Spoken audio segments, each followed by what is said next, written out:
La colère. Shalom bien-aimés dans le Seigneur.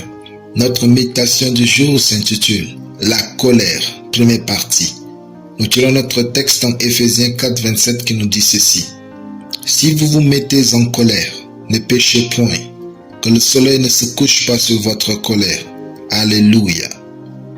Nous vous invitons à un voyage de 10 jours pour explorer la colère et vous aider à comprendre sa nature, ses avantages, ses conséquences et les moyens de la gérer.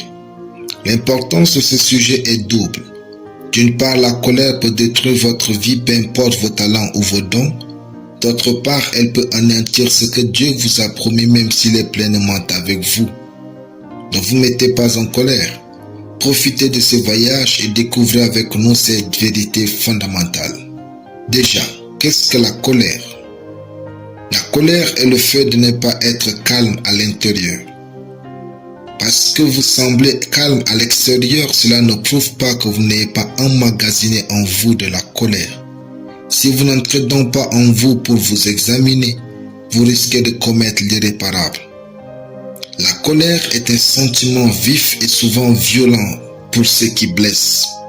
Quand vous êtes blessé par une personne ou quelque chose, vous êtes envahi dans votre cœur par un sentiment visiteur puissant, violent et vif. En ce moment, vous n'avez pas péché. Si vous manquez de gérer votre colère, c'est alors que vous risquez de pécher. Notre verset dit, « Si vous vous mettez en colère, ne péchez point. » Être en colère n'est pas du péché, mais elle conduit si facilement au péché. La colère est une réaction souvent passagère et forte.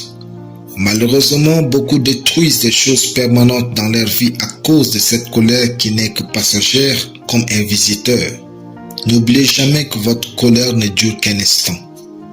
La colère est un don de Dieu, un outil contre le péché et l'injustice.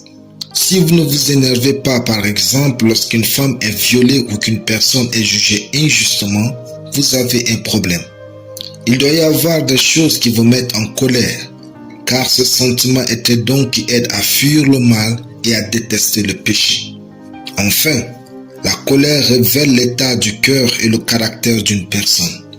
Les mots que les gens prononcent sous l'effet de la colère sont souvent des pensées qu'ils nourrissent depuis longtemps.